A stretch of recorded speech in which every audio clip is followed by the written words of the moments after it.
Good morning students.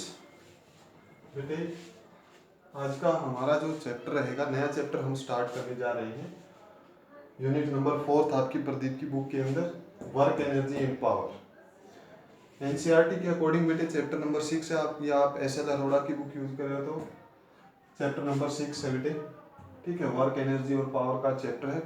Simple सा chapter है, छोटा सा चैप्टर है, ध्यान से समझना है बेटे। तो पहले हम आज बेटे वर्क के बारे में पढ़ेंगे। वर्क क्या होता है? आपके पेरेंट्स जब आपको बोलते हैं व्हाट आर यू डूइंग, आप कहते हो काम कर रहे हैं। आप पढ़ रहे होते हो, कहते हो हम काम कर रहे हैं। ठीक है, या आप कोई एक्सरसाइज वगैरह कर रहे हो, आप कह रहे होते हो हम काम कर रहे हैं। या और कोई भी काम था जो आप कर रहे थे। फिजिक्स की लैंग्वेज में वर्क का बहुत अलग मीनिंग होता है। फिजिक्स की लैंग्वेज में वर्क का मीनिंग होता है कि किसी ऑब्जेक्ट के ऊपर हम फोर्स लगाएं और उसमें क्या हो, डिस्प्लेसमेंट। किसी ऑब्जेक्ट के ऊपर फोर्स लगाएं और उसमें क्या हो, डिस्प्लेसमेंट हो, that is known as work done.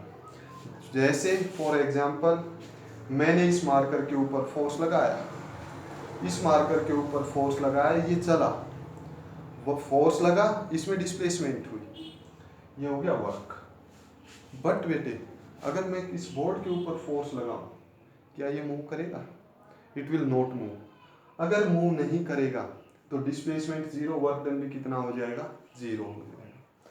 तो हमारा जो वर्क का फार्मूला होगा, work is equal to F dot D S. Work का फार्मूला क्या होगा, फोर्स मल्टीप्लाइड बाय डिस्प्लेसमेंट। ये बेटे स्केलर क्वांटिटी होती है। फोर्स एक वेक्टर क्वांटिटी और डिस्प्लेसमेंट एक vector quantity. Vector dot vector gives scalar quantity. Vector और वेक्टर क्या देगा हमें, एक स्केलर क्वांटिटी देगा।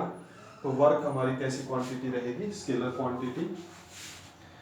वर्क की यूनिट बेटे क्या हो जाएगी, joule. Unit of work is joule. Force की यूनिट होती है, ओके, वर्क की यूनिट जूल हो जाएगी। डायमेंशन की बात करें बेटे तो फोर्स की डायमेंशन होगी m1 L1 T-2 और डिस्प्लेसमेंट की डायरेक्शन होगी बेटे L1। डिस्प्लेसमेंट लेंथ होती है L1, तो ये हो जाएगा m1 L2 T-2।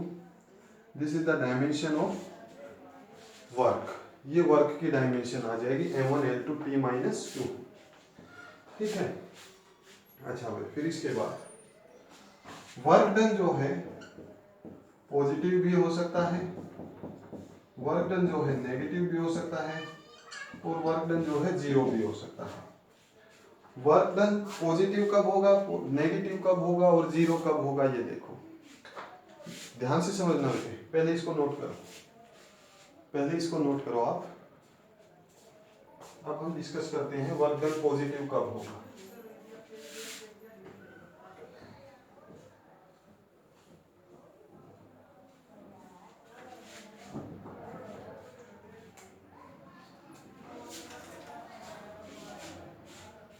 Work force into displacement मैंने बोला है बेटे, और यहां पर आपको ये ध्यान रखना है direction of force must be equal to, must be same as the direction of displacement.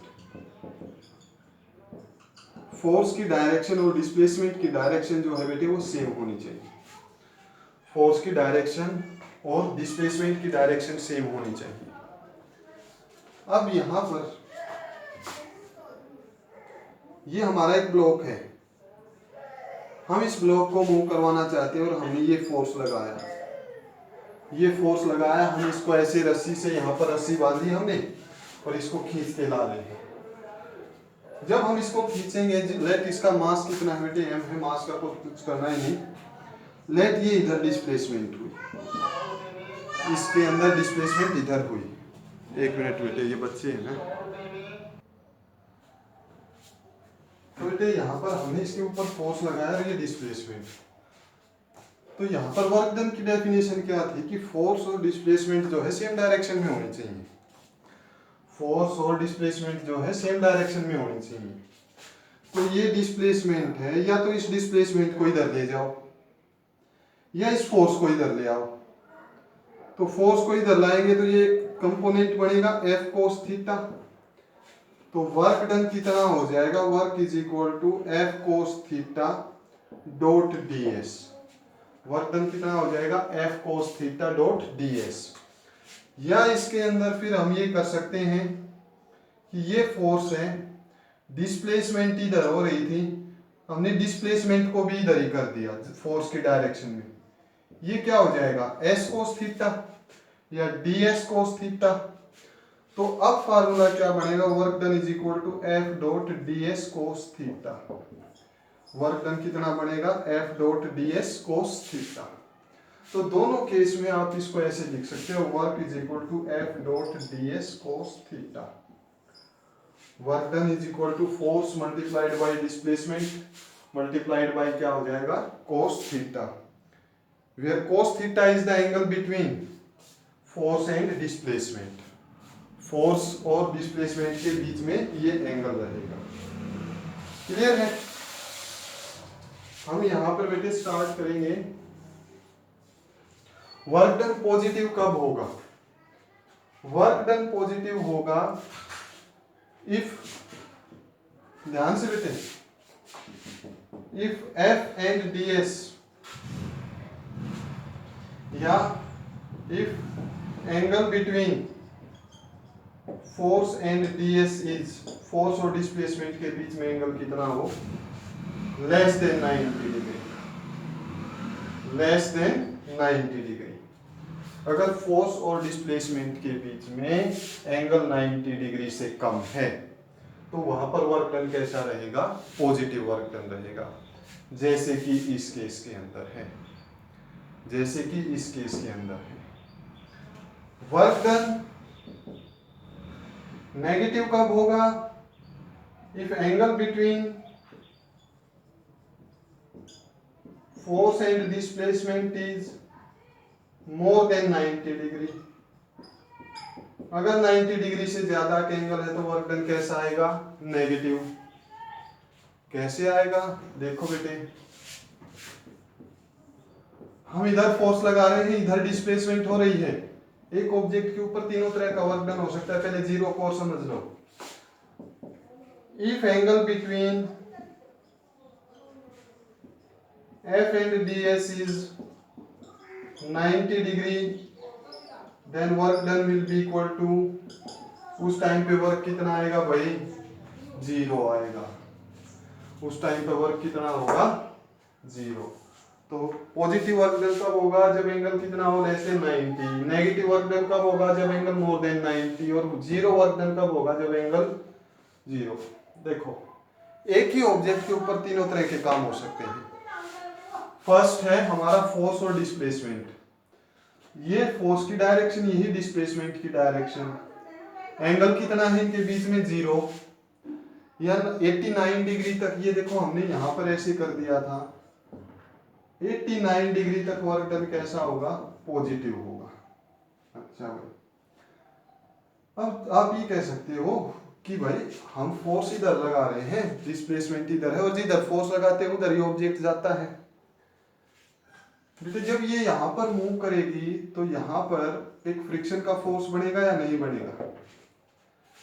Friction हमेशा इंटेंशन ऑफ मोशन से ऑपोजिट होता है। ये ब्लॉक इधर जा रहा है, फ्रिक्शन इसके ऑपोजिट है। फ्रिक्शनल फोर्स और डिस्प्लेसमेंट के बीच में एंगल देखो, फ्रिक्शनल फोर्स और डिस्प्लेसमेंट के बीच में एंगल 180 डिग्री। ये डिस्प्लेसमेंट, ये फ्रिक्शन फोर्स, एंगल कितना, 180 मींस 90 से ज्यादा। अब वर्क डन कितना, नेगेटिव वर्क डन। इसी तरह से हमने एक ऑब्जेक्ट को अर्थ सरफेस से ऊपर की तरफ थ्रो किया, फोर्स ऊपर जा रहा है, फोर्स ऊपर लग रहा है, ठीक है, फोर्स ऊपर लग रहा था, ठीक है, या फोर्स नीचे, सॉरी बेटे, सॉरी, ये हमने इसको ऊपर थ्रो किया, ये ऊपर थ्रो किया, इसमें डिस्प्लेसमेंट ऊपर थी, डिस्प्लेसमेंट ऊपर जा रही है, बट इसको नीचे कौन खींच रहा है, अर्थ खींच रही है या नहीं खींच रही, डिस्प्लेसमेंट अपवर्ड, अर्थ इसको अपनी ओर खींच रही है, एंगल कितना 180 डिग्री। तो यहाँ पर वर्क डन कैसा हो जाएगा, नेगेटिव। यहाँ पर वर्क डन कैसा हो जाएगा, नेगेटिव। नेक्स्ट है बेटे zero work done. Zero work done कब होगा, जीरो वर्क डन होगा जब इसी केस के अंदर जीरो वर्क डन कैसे होगा, अब ये ऑब्जेक्ट इधर जा रहा है और ग्रेविटेशनल फोर्स, ग्रेविटी इसको नीचे की तरफ खींच रही है, ये डिस्प्लेसमेंट, ये फोर्स, इनके बीच में एंगल कितना 90, वर्क डन बाय ग्रेविटी कितना होगा 0, work done by friction minus, work done by applied force positive. तो एक ही ऑब्जेक्ट के ऊपर तीनों फोर्स हो सकते हैं। अभी हमने सर्कुलर मोशन का टॉपिक पढ़ा था बेटे, वहां से एक सिंपल सा क्वेश्चन, कंसेप्चुअल क्वेश्चन आपसे पूछते हैं। ऑब्जेक्ट सर्कुलर मोशन कर रहा है, what is the work done by centripetal force. Object is moving in circle, what will be the work done by centripetal force. Centripetal force कितना काम करेगा, सोचो बेटे, थोड़ा ध्यान से सोचना।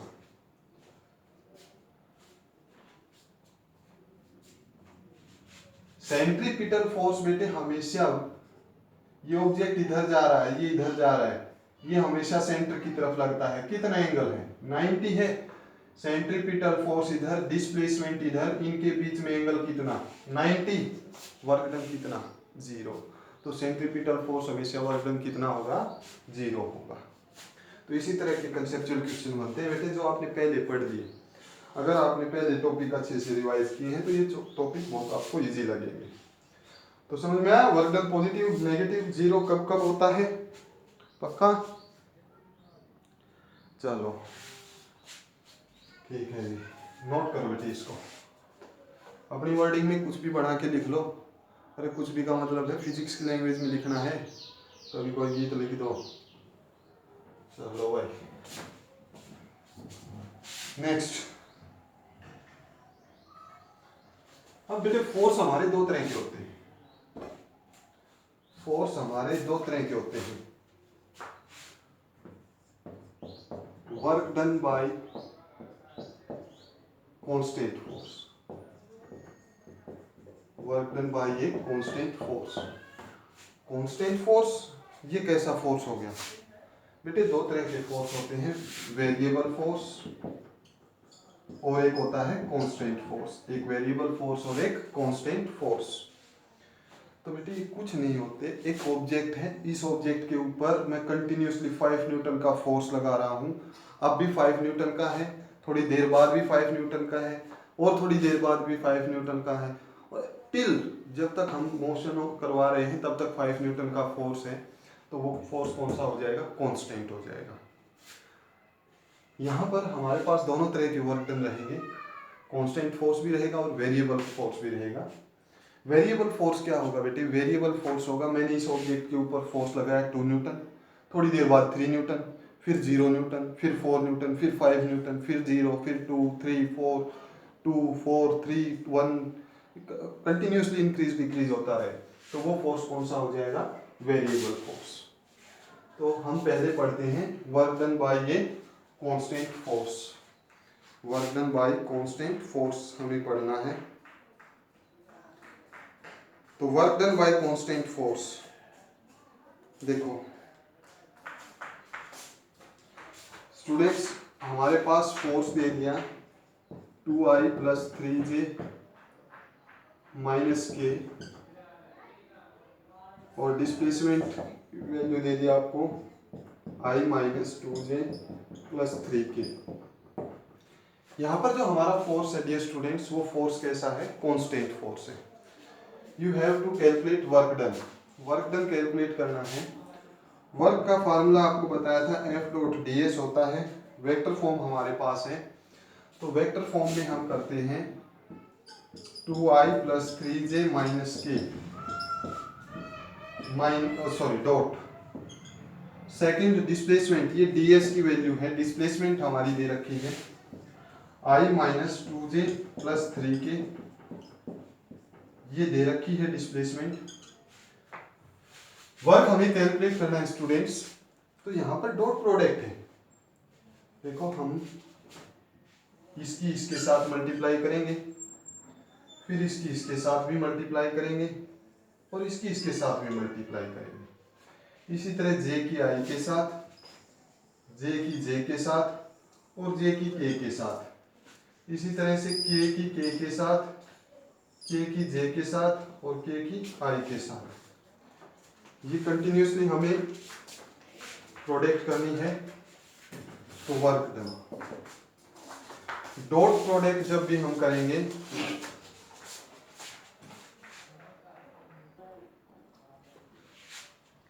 इनकी होगी बेटे डॉट प्रोडक्ट। डॉट प्रोडक्ट का फार्मूला होता है आई डॉट आई होगा, अगर आई डॉट को जे से करेंगे, आई की जे से करेंगे तो 0, आई की के से करेंगे तो भी 0। ये होगा आई डॉट आई 1 होगा, I dot J 0, I dot के 0, जे डॉट जे 1 होगा और के डॉट के 1 होगा। बाकी कोई भी प्रोडक्ट है वो कितनी होगी, 0 होगी। I dot I 1, J dot जे 1 और के डॉट के 1। ठीक है, तो इसके अकॉर्डिंग 2 की और आई की गुणा होगी 2 आई डॉट आई 1, 2 और आई और जे 0 हो जाता है, आई और के 0, 3 की आई के साथ 0, 3 की जे के साथ -6j,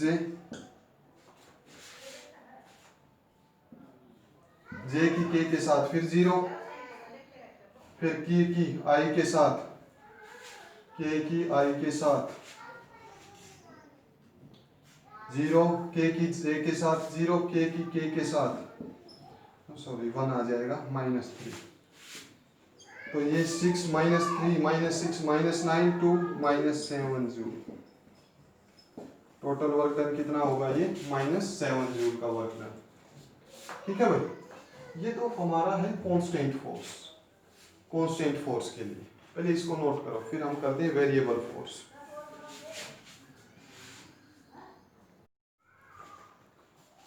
next students, work done by variable force. Work done by variable force, second type, by the variable force. Variable force के कारण हमें वर्क डन कैलकुलेट करना है।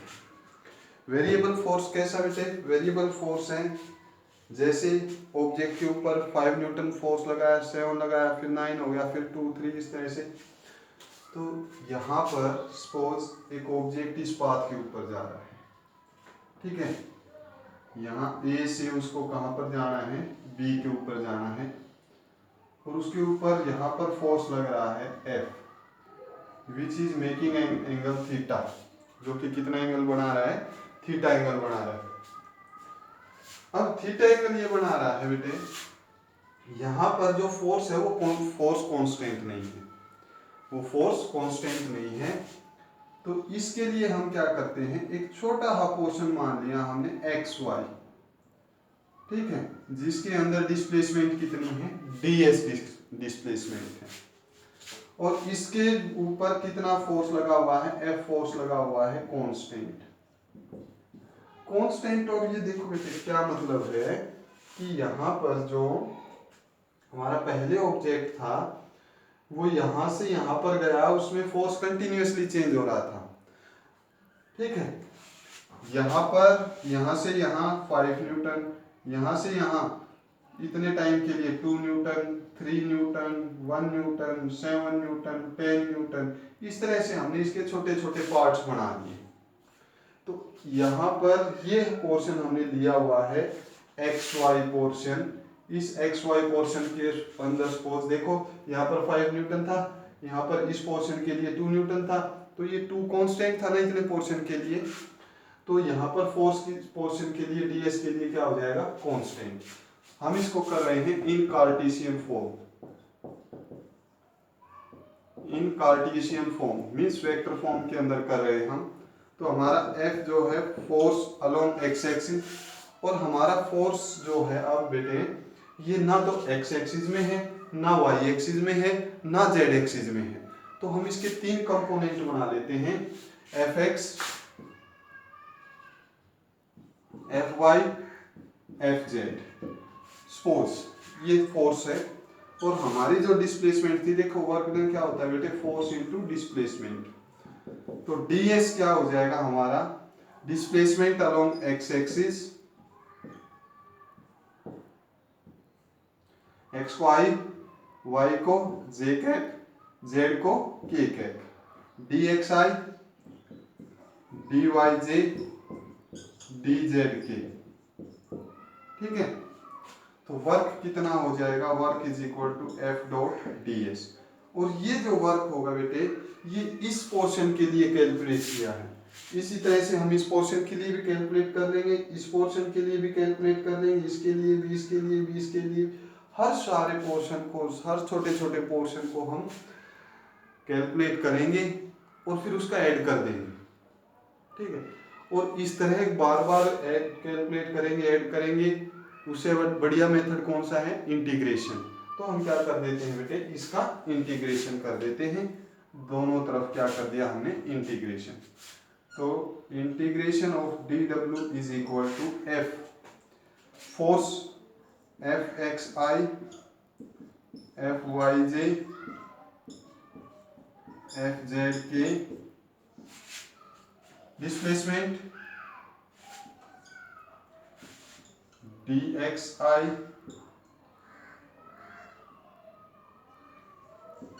D Y J plus D Z K. Clear हो गया। इसके लिए हम कैलकुलेट कर लेते हैं भाई। चलो करो इसको सोल्व। आई इंटीग्रेशन करना है, डी डब्ल्यू का तो हो जाएगा भाई डब्ल्यू, एफ एक्स आई के साथ आई मल्टीप्लाई होगा, या इसको हम अलग से लिख देते हैं F X D X, F X D X, force along X axis, displacement along X axis, plus Y वाले को देखो बेटे, इसके साथ आई डॉट जे जीरो होता है, आई डॉट के भी जीरो होगा, J dot I zero, J dot J होगा, जे डॉट के फिर से क्या हो जाएगा zero, J dot J one होगा। तो इसके according this is F Y D Y, plus integration क्या हो जाएगा, एफ जेड, जेड के along D Z, F Z F X D X, F Y D Y, F Z D Z. हमें इनका integration कर देना है। एक दो न्यूमेरिकल करेंगे तब और अच्छे से समझ में आएगा। पहले इसको नोट करो स्टूडेंट्स।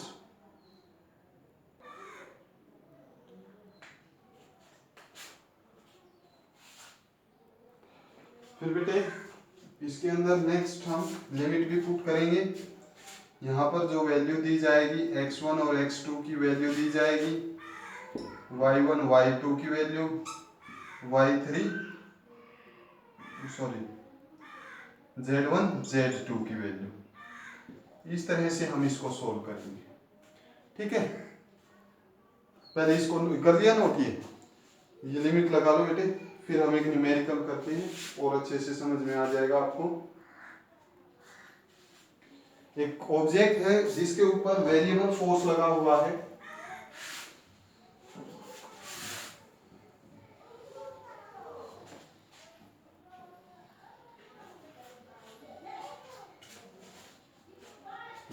फोर्स की जो वैल्यू दी है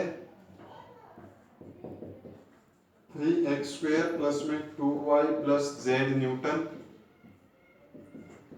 and dear students, body is displaced from 1 to 1 to 2 4 3। एक ऑब्जेक्ट 1 to 1 पॉइंट से 2 4 3 पॉइंट तक डिस्प्लेस किया गया और फोर्स वेरिएबल है। We have to calculate the work done. हमें इसका वर्क डन कैलकुलेट करना है स्टूडेंट्स।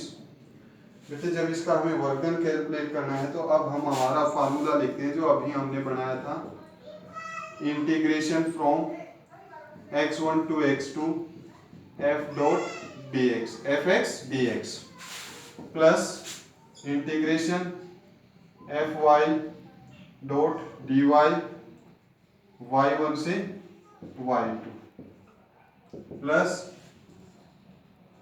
z1 z2 fz से लेकर dz। ये फार्मूला था हमारा। ठीक है, फोर्स x एक्सिस में, एक्स एक्सिस में work is equal to force कितना है, एक्स वाला लेना है, integration 3x² dot dx plus fy कितना 2y डॉट dy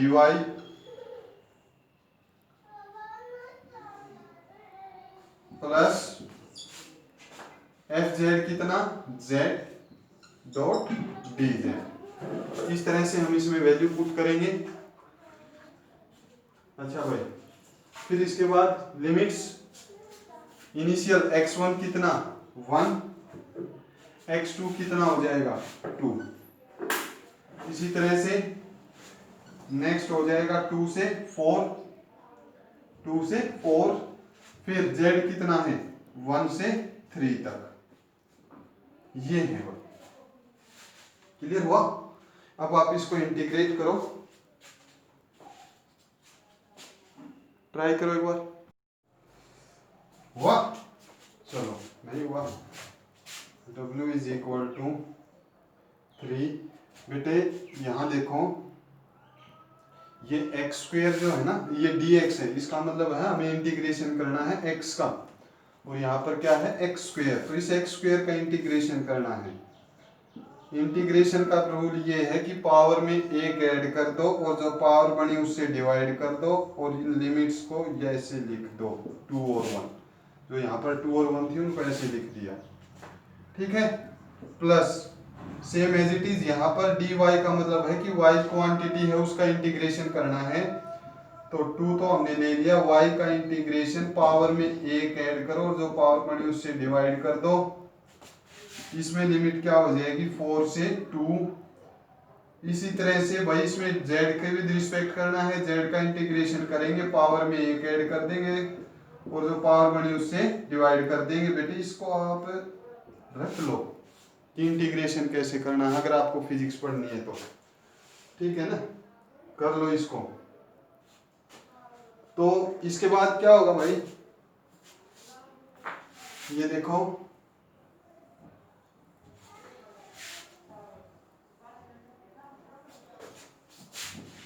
जब हम इसको सोल्व करेंगे, work is equal to 3 into X की पावर 2 प्लस 1 3x³ बाई 3,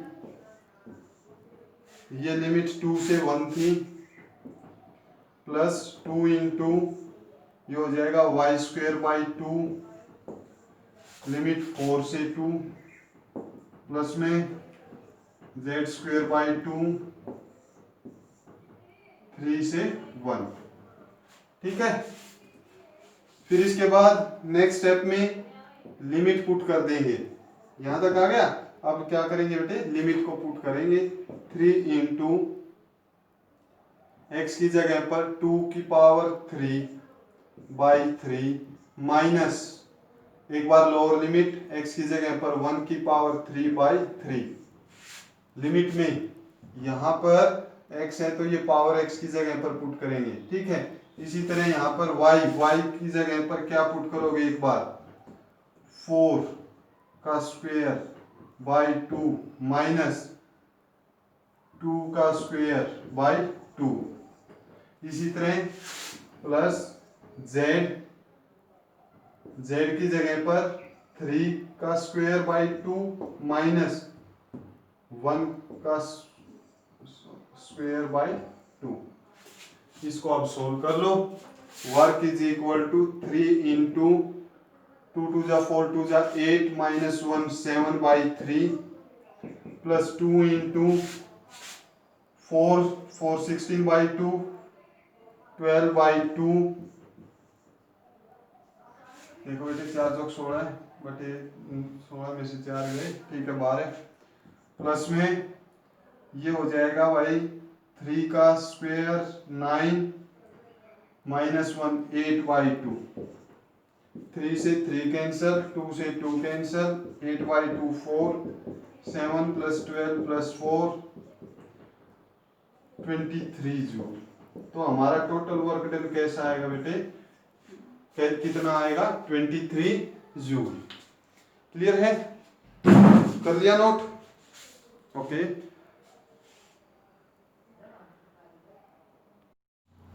बेटे जो थर्ड टाइप अब हमारी होगी वो थर्ड टाइप होगी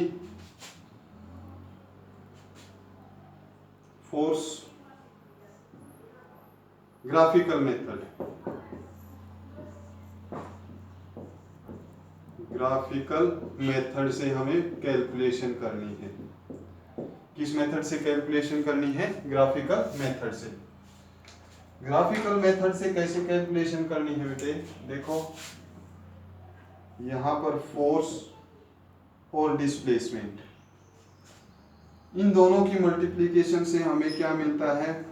फोर्स इंटू डिस्प्लेसमेंट से हमें क्या मिलता है? वर्क मिलता है।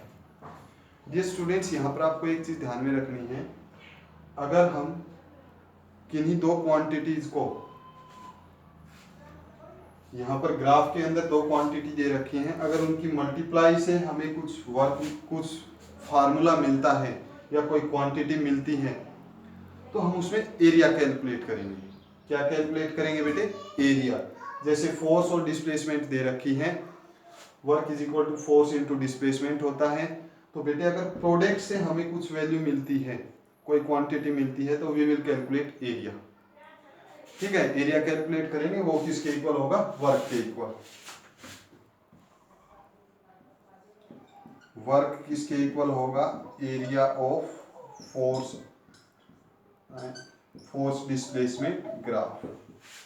और बेटे अगर डिवीजन से कोई क्वांटिटी मिले, इन दोनों को डिवाइड करने से कोई क्वांटिटी मिले, तो उसके लिए हम स्लोप यूज करेंगे। उसके लिए क्या यूज करेंगे? स्लोप।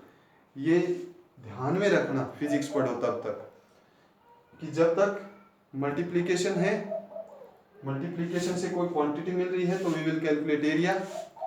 डिवीजन से करेंगे, क्या बेटे?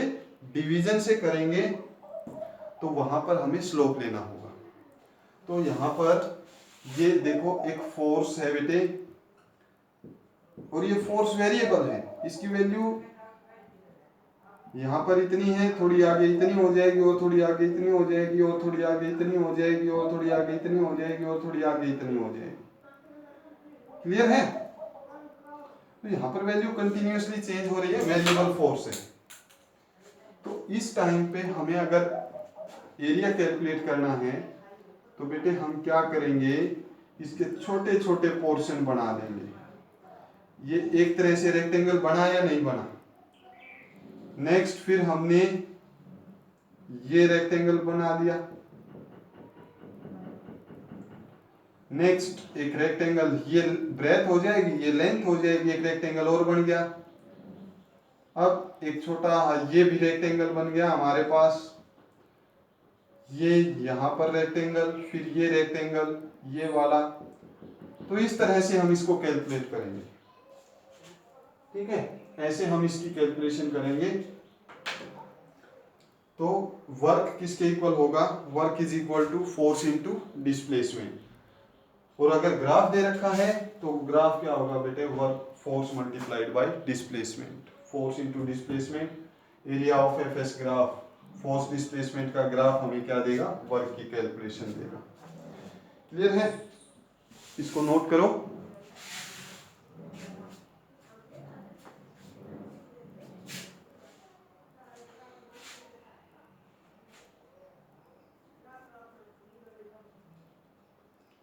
चलो कर लिया नोट?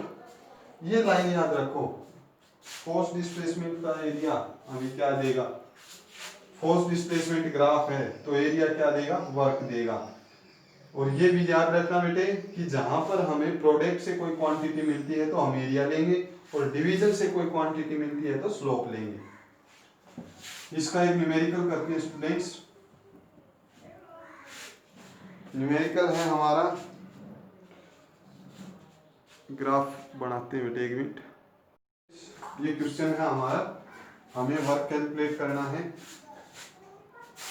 ये ओरिजिन है, यहाँ से 5, फोर्स कितना है? इधर फोर्स है, और इधर ये डिस्प्लेसमेंट है बेटे। ठीक है, दिस इज डिस्प्लेसमेंट, ये हमें कैलकुलेट करना है। तो डियर स्टूडेंट्स, यहाँ पर हम करते हैं पहले डिस्प्लेसमेंट 5 मीटर। डिस्प्लेसमेंट 5 मीटर हो तो यहाँ पर तक कितना वर्क डन होगा? तो पार्ट ए है हमारा, वर्क डन क्या होगा? Area of force distance graph.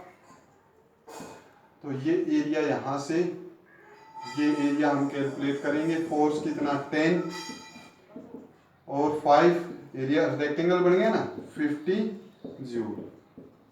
ये कितना बनेगा बेटे 50 जूल। क्लियर। दूसरा डिस्प्लेसमेंट 5 से 10 हो तब वर्क डन कैलकुलेट करना। Work done when displacement is 5 to 10, 5 से 10 डिस्प्लेसमेंट हो तो ये एक रेक्टेंगल बन रही है 5 से 10 के बीच में। तो बी पार्ट में वर्क कितना होगा, फोर्स इंटू डिस्प्लेसमेंट होता है या किसके इक्वल होता है, एरिया के इक्वल। और ये एक रेक्टेंगल है, रेक्टेंगल का एरिया क्या होगा भाई, half into base into height, half into base into height. तो इसके अकॉर्डिंग यहाँ पर हाफ बेस 5, हाइट कितनी 10, 2 5 25 जूल। सी पार्ट बेटे फिर से हमें वर्क डन कैलकुलेट करना है। ये वर्क डन है यहाँ से force into displacement, area, area is equal to half into base into height, half into base कितना 5, हाइट कितनी ये बेटे यहाँ -10 है, -10 तक, तो इंटू 10, 2 5 25 जूल। तो यहाँ पर कितना वर्क डन, यहाँ पर वर्क डन आया हमारा 50, यहाँ पर 25 और यहाँ पर 25। टोटल वर्क डन कितना होगा, टोटल वर्क हो जाएगा बेटे 25 + 25 + 50 which is equal to 100 joule, जो कि कितना होगा 100 जूल होगा। क्लियर है बेटे, अब यह समझ में। तो यहाँ तक बेटे आज आप रिवाइज करो। हमने वर्क डन कैलकुलेट किया है। कल हम वर्क डन को फ्रिक्शन के साथ कनेक्ट करके 2-3 न्यूमेरिकल्स करेंगे। अगर आपको फ्रिक्शन का टॉपिक अच्छे से समझ में आया होगा तो आपको टॉपिक बहुत इजी लगेगा। ठीक है, चलो, thank you students, have a nice day बेटे।